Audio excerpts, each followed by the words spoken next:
Well, we're back. Two guys, one shop. We have a new toy. This is a 1945 Willys MB Army Jeep from World War II. And as you can see, it's missing an engine. So that's today's project. Yes, yeah, that is today's project. Is to this engine hasn't ran for the last 26 years, and it had some issues. So it was locked up and piston rings and everything else. So it's got a half-ass rebuild. We're going to try to put it in the Jeep you see behind us. Probably a little more than a half-ass rebuild. Yeah, A thorough rebuild, really. Yeah, it's been rebuilt, but I didn't go as far as boring it oversized and putting oversized pistons in it. And the pistons probably are, the cylinders probably do have a little bit too much taper in them or whatever, but we honed it, put new rings in, start it up, see what happens. So let's go ahead and throw it in the Jeep. Let's do so. Well, I'll show you a couple things I've done to the motor. This won't be even though this is a very original Jeep, it has the correct frame, body, has the correct engine in it. It's all numbers matching. There's still some stuff that I've changed over to slightly newer Jeep stuff just because it's what I had. It was rebuilt, ready to go. So this carburetor is for a 46 2A, and so is the fuel pump, and the filter is for pretty much anything of that vintage. So I'm just using this right here to run it for now. I'll rebuild. I have the original fuel pump. I need to get an original carburetor for it. I have another duplicate to this one. But for now, this is what we're going to run it on. Another thing I've done is, this is a nickel alloy brake line I'm using for fuel line. And typically you would have hoses to the fuel filter assembly, but I ran copper instead. I just don't trust the hoses that much. We're going to do a couple things. This is to the oil pressure gauge. I'll use it to prime the oil system before I start it. So, only thing else I need to do is a trick I always do on manual transmissions is the splines on the input shaft of the transmission. I'll take a grinder and I'll point them a little bit so you can easily slide them into the clutch. Makes it a lot easier. So, let's go ahead and get started. That's hilarious. You got the handle for this?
Well, we're going to try to start it here in a minute, but we got to go get a battery.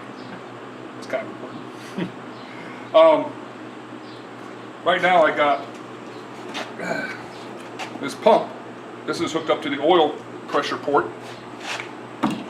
So I'm going to pump that and then have my lovely assistant Dan crank over the motor at the same time so that we can make sure all the oil's everywhere it needs to be. We've got the spark plugs out. Then we have to check the oil when we're done. Also got the fuel line, got everything primed there, it's got full of fuel. So we'll see if it'll suck it up out of there and put some in the carburetor. And once we get a battery, we'll crank it over and see what happens. See if we have a spark. That'll be important. So, onward. And I'll pump away.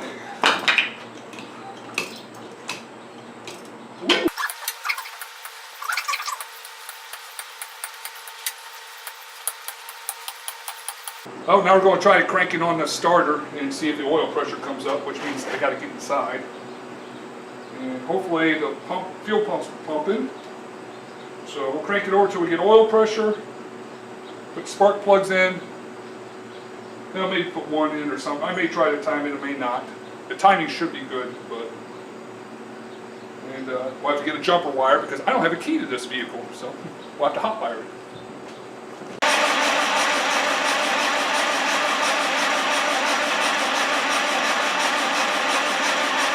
Alright, we got some oil pressure. Good. Need a 13/16 socket.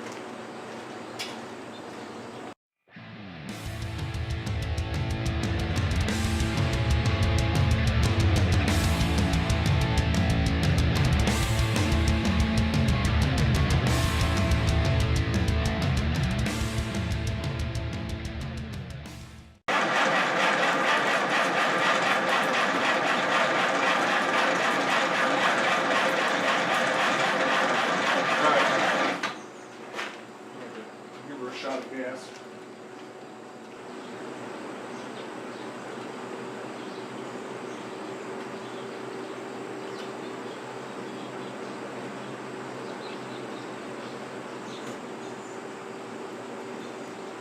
Oh, we got spark there, okay. Coil's sparking. That's good.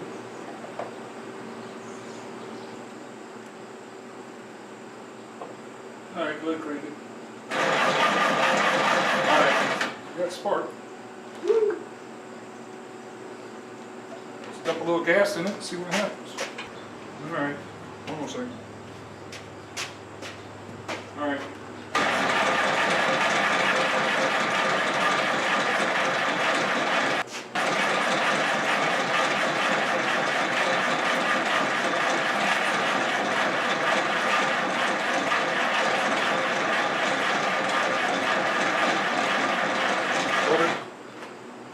I heard it.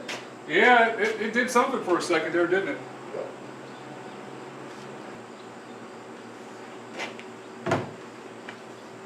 Alright.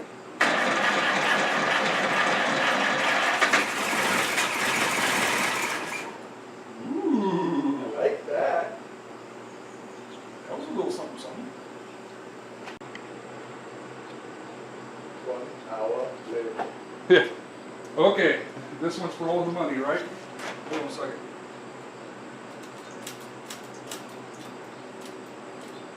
Alrighty.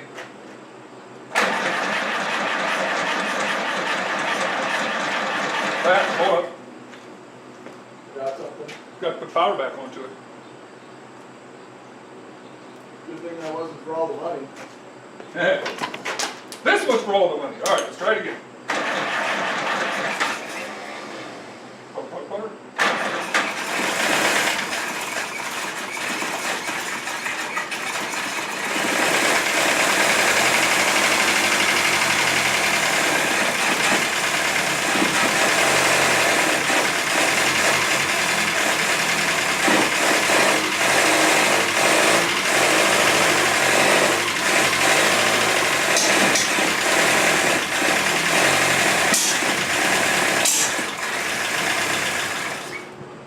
It ran! Woo!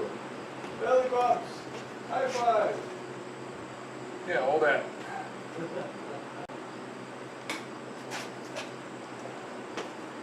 Okay, let's try it again.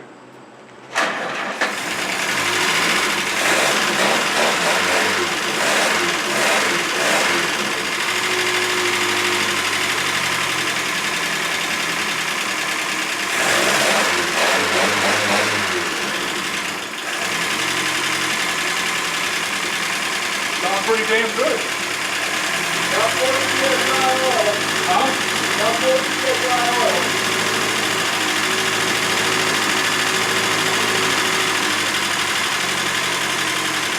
How about right now? Still, roughly.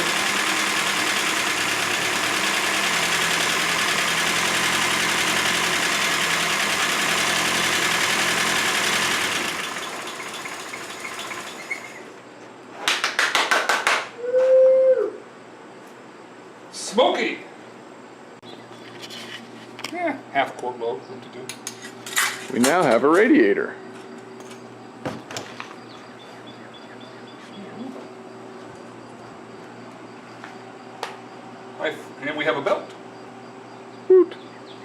So we have a water pump and a generator, but I don't have it wired up yet. So But now we can fire it up and let her run. get up the temp. Get it tuned in, see what she does. So, alrighty, sir, go give it a kick.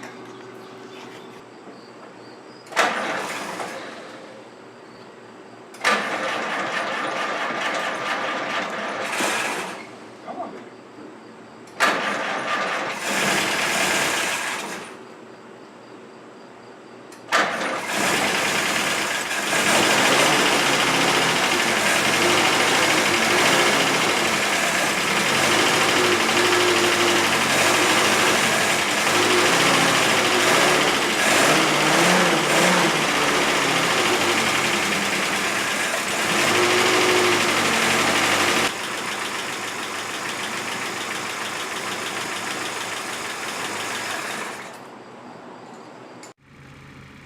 Well, here it is, all tuned up. Got the air filter system all hooked up. Also took the cab off the top. Gas pedal's hooked up, throttle and choke. It's purring along. It's probably about 500 RPMs right now.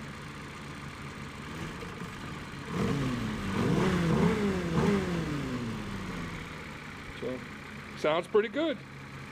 So now I gotta put the rest of the Jeep together. I'll say something. Okay. It runs. After a few hours worth of work and a few hours worth of screwing around and being lazy, we've got a functional cooling system. It runs nice and smooth. It's timed pretty well.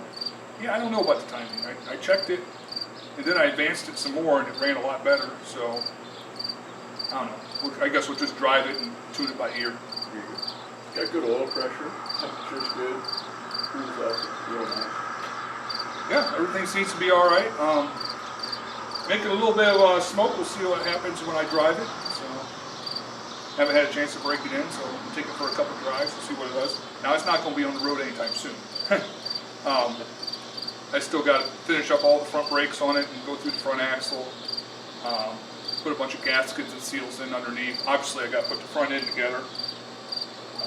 Of course, he's going to record video for all of this. Not so much. Then I'd like to take the top off and put my regular Jeep windshield on there, so it actually looks like a World War II Jeep instead of a World War II Jeep with a funky top. But I'm pretty happy so far. It seems to hit on all 4 cylinders nicely. The only thing I've noticed is the carburetor. I've got to have it idle cranked up quite a bit, and it's still not idling high enough. So either that's a function of it not being fully broke in, or I don't know. But the vacuum's good. It idles nice and steady, and the vacuum's good. It's just a little low. So the oil pressure's about 15 to 18 psi, but that's at that really low idle. That's if you rev it up to where it's supposed to idle at, it's 20, 25. So, and it's over 40, and that's hot. So that makes me happy. So the oil pump's working. The clearances all look good. Hopefully nothing seizes up. But we'll continue on. We'll get this done. Find another project. Maybe it won't be 8 months next time. Good luck with that. Adios.